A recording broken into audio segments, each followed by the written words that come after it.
Our third point is consumer equilibrium in the case of exactly two commodities. Consumer equilibrium में कब माना जाएगा? जब वो एग्जैक्टली टू कमोडिटी, मतलब सिर्फ टू कमोडिटीज ही कंज्यूम कर रहा है। इसको हम इनडिफरेंस कर्व का नेम भी दे देते हैं। मतलब जब हम consumer in the case of to commodities हम डिस्कस करते हैं तो इनडिफरेंस कर्व भी कहा जाता है, क्योंकि इनडिफरेंस कर्व में एग्जैक्टली टू कमोडिटीज को ही लेकर चला जाता है। ठीक है, अब इनडिफरेंस कर्व क्या होती है? फर्स्टली हम ये डिस्कस करते हैं कि इनडिफरेंस कर्व क्या होती है। इनडिफरेंस कर्व,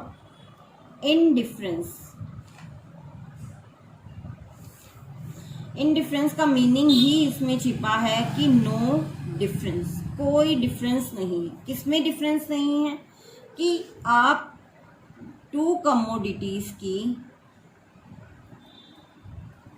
कितनी भी, मतलब एक्स की और वाई की कितनी भी यूनिट्स कंज्यूम कर लो, कितनी भी कम, कहने से मतलब है कि एक्स की ज़्यादा करो या वाई की कम करो, या एक्स की कम करो या वाई की ज़्यादा करो। ठीक है, मतलब कितनी भी अल्टरनेट कॉम्बिनेशन इनके बना लो, अल्टरनेट कॉम्बिनेशंस बना लो, उन सभी से क्या है, सेम सेटिस्फेक्शन आपको मिलेगी। ठीक है, मतलब ये नहीं है कि किसी कॉम्बिनेशन से कम सेटिस्फेक्शन मिल रही है और किसी कॉम्बिनेशन से ज़्यादा सेटिस्फेक्शन मिल रही है। इनडिफरेंस का कर्व का यही मतलब है, इनडिफरेंस कर्व का, कि एक कर्व पे किसी भी पॉइंट पे आप चले जाओ, आपको सेटिस्फेक्शन क्या है, सेम मिलेगी। मतलब किसी भी यूनिट्स में, मतलब एक्स की कमोडिटी कम कंज्यूम करो या वाई की ज़्यादा, या वाई की कम या एक्स की ज़्यादा, तो कितनी भी यूनिट्स ले लो, आपको लेवल ऑफ सेटिस्फेक्शन हर एक पॉइंट पे सेम ही मिलेगा। This is called indifference. ठीक है, अब इसकी डेफिनेशन देखेंगे हम। It is an alternative combination of consumption of to commodities. ये क्या शो करती है? इनडिफरेंस कर्व हमें शो करती है अल्टरनेटिव कॉम्बिनेशंस, मीन्स अलग अलग कॉम्बिनेशंस शो करती है of consumption of to commodities, दो कमोडिटीज के कंजम्पशन की, which gives same level of satisfaction, जो हमें हर एक पॉइंट पे, मतलब कितनी भी यूनिट्स कंज्यूम कर लें, हर एक लेवल पे सेम सेटिस्फेक्शन हमें देता है। और इट इज़ ए ग्राफिकल, और हम क्या कह सकते हैं, एक सेकंड डेफिनेशन इसकी हम ले रहे हैं, it is a graphical representation. ये हम ड्रॉ कर रहे हैं, that is graphical. Graphical representation है of two goods and the satisfaction level will remain same at all points।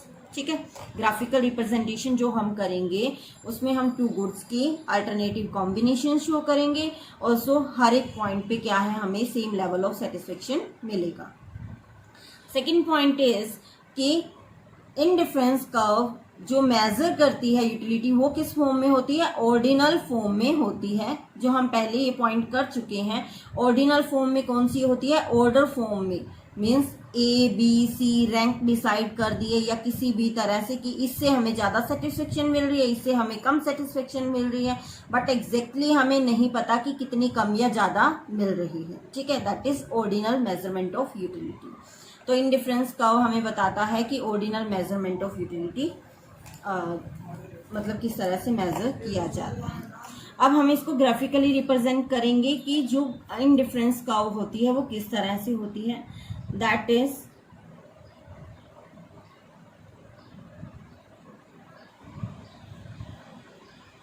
IC से डिनोट करेंगे indifference curve. This is convex to origin.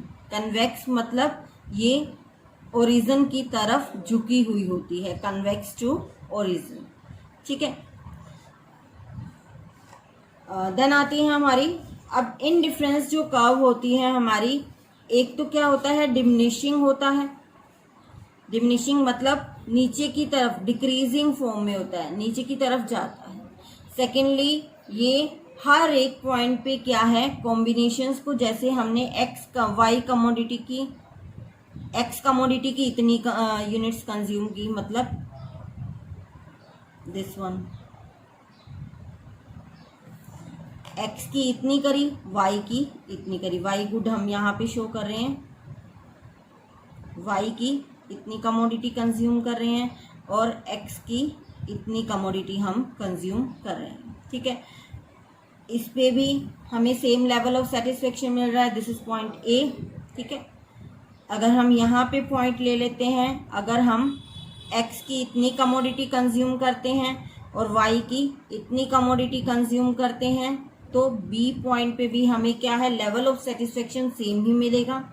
Then अगर हम यहाँ पे सी पॉइंट और ले लेते हैं, कहीं भी ले सकते हो आप पॉइंट, तो अगर आप x की इतनी यूनिट कंज्यूम कर रहे हो और y की इतनी यूनिट कंज्यूम कर रहे हो, तो भी हमें लेवल ऑफ सेटिस्फेक्शन क्या है, सेम ही रहेगा। मतलब in difference curve alternative combinations को शो करती है कि जो हर एक पॉइंट पे क्या है, सेम लेवल ऑफ सेटिस्फेक्शन आपको देती है। नेक्स्ट है हमारा properties of indifference curve. Properties में IC slopes always negative. Negative मतलब ये नीचे की तरफ डिक्रीजिंग फॉर्म में होता है, हमेशा जो है डिक्रीजिंग फॉर्म में ही रहेगा।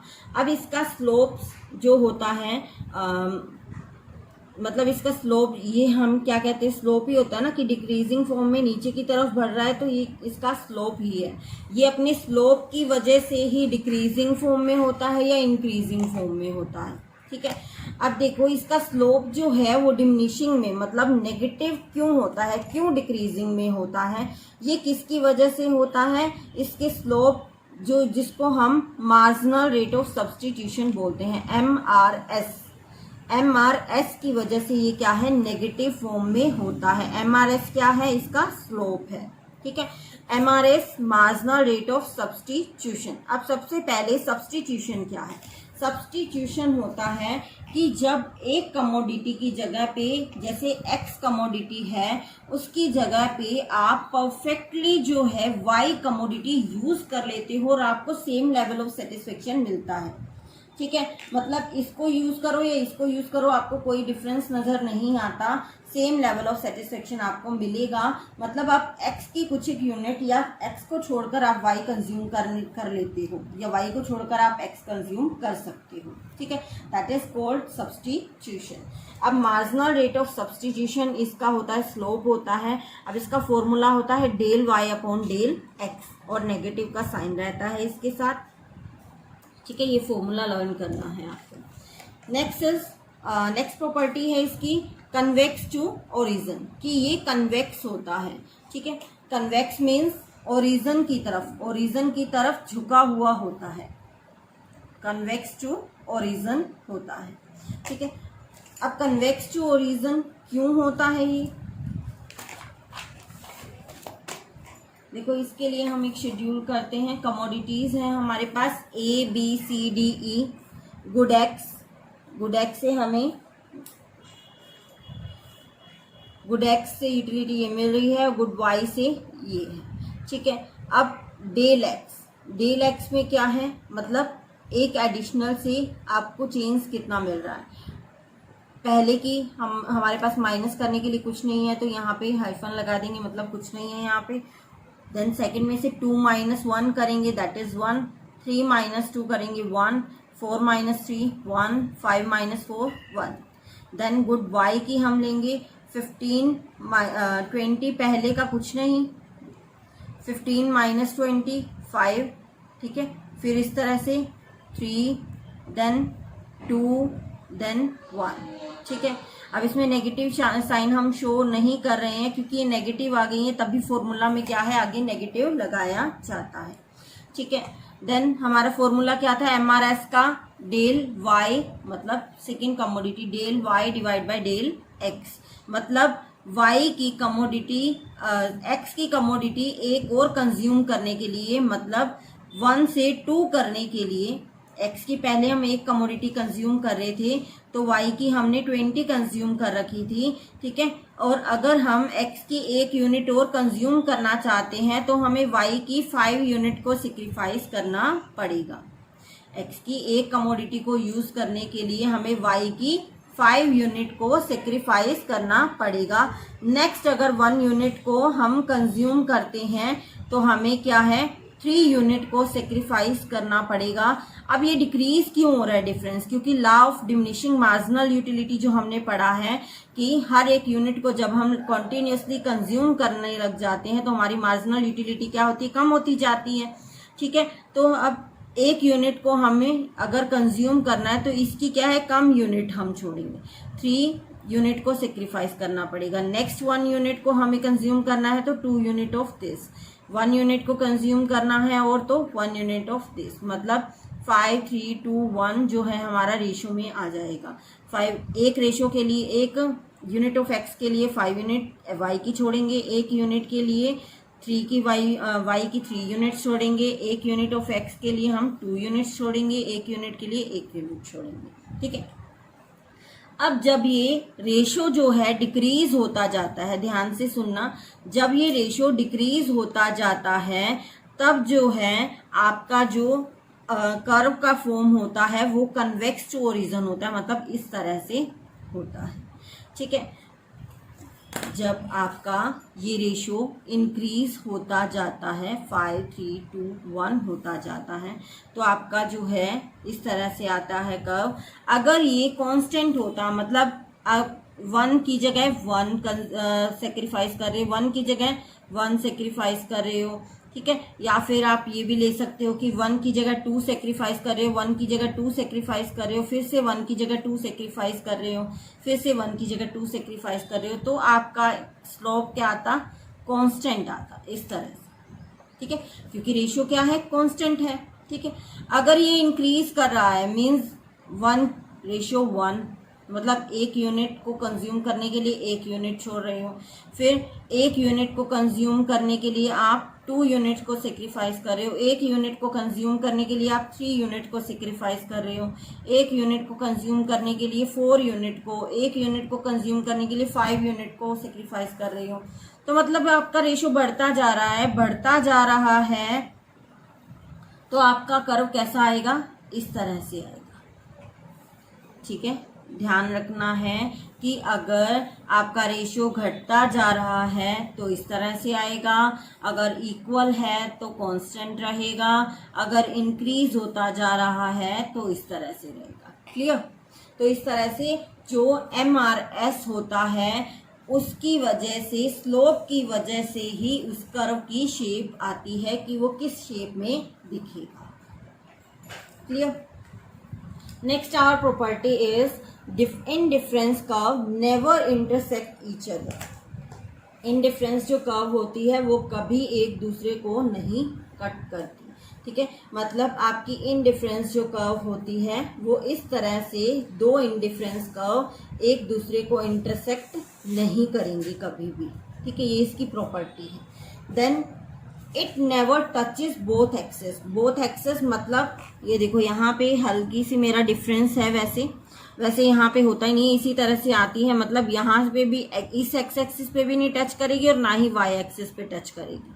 ठीक है, कहीं पे भी ये दोनों एक्सिस पे टच नहीं करेगी, ये इसकी प्रॉपर्टी होती है। Then ICs are parallel to each other. ICs जो होती हैं वो पैरेलल होती हैं ईच अदर की, जैसे हमारी इंडिफरेंस कर्व्स होती हैं, जब एक से ज़्यादा इंडिफरेंस हमारी कर्व्स होती हैं तो वो इस तरह से जाएंगी। First indifference curve IC, second is this one, third is this one, IC1, IC2, IC3, मतलब ये पैरेलल होंगी, कभी भी इंटरसेक्ट नहीं करेंगी, कभी भी एक दूसरे को टच नहीं करेंगी। क्लियर? तो इस तरह से ये पैरेलल होती हैं। अब जब एक से ज्यादा जो इंडिफरेंस कर्व है एक ही ग्राफिकल में दिखाई देती हैं तो उसको हम क्या बोलते हैं, इंडिफरेंस मैप बोलते हैं। क्या बोलेंगे इसको, जब हम एक से ज्यादा इंडिफरेंस कर्व एक में ही दिखाते हैं, that is called indifference map. ठीक है, fourth our property is these ICs never touches each other. ये दोनों एक दूसरे को टच नहीं करती हैं, मीन्स ऐसे नहीं होता है कि एक आईसी ये जा रही है, ठीक है, एक आईसी ऐसी आ रही है, ये नहीं होता है। ठीक है, ये भी नहीं होता और ये वाला भी नहीं होता। Clear? then higher the indifference curve gives higher satisfaction. Higher indifference curve मतलब एक इंडिफरेंस कर्व है आपकी ये, सेकंड है ये, थर्ड है हमारी ये, फोर्थ है मान लो ये, कितनी भी इंडिफरेंस कर्व हो सकते हैं, इंडिफरेंस मैप बोला जाता है इसको, IC1, IC2, IC3 and IC4। मतलब जितनी हायर कर्व होगी उतना ही हायर सेटिस्फेक्शन देगी। मतलब देखोगे जितनी ओरिजिन से दूर होगी उतना लेवल ऑफ सेटिस्फेक्शन आपका बढ़ जाएगा। जैसे अगर आप इस इंडिफरेंस कर्व पे लेते हो तो आप x की इतनी यूनिट कंज्यूम कर रहे हो, y की इतनी यूनिट कंज्यूम कर रहे हो। अगर नेक्स्ट पे जाते हो तो आप x की इतनी यूनिट कंज्यूम कर रहे हो और y की इतनी, ज्यादा गुड्स कंज्यूम करने लग गए, ठीक है। अब थर्ड पे जाते हो तो x की इतनी, y की इतनी, फोर्थ पे जाओगे तो और भी ज्यादा कंज्यूम कर रहे हो। मतलब जितनी ज्यादा कर्व हायर होगी वो नीचे वाले कर्व से ज्यादा सेटिस्फेक्शन मिलेगी। मतलब IC1 ज्यादा सेटिस्फेक्शन दे रही है IC2 से, IC2 ज्यादा सेटिस्फेक्शन दे रही है IC3 से, IC3 ज्यादा सेटिस्फेक्शन दे रही है IC4 से, ठीक है। जितना ओरिजिन से दूर जाते जाओगे उतनी ज्यादा आपको सेटिस्फेक्शन मिलती जाएगी। क्लियर? तो ये थी हमारी इंडिफरेंस कर्व की प्रॉपर्टीज। नेक्स्ट हमारा टॉपिक हम नेक्स्ट वीडियो में करेंगे। क्लियर?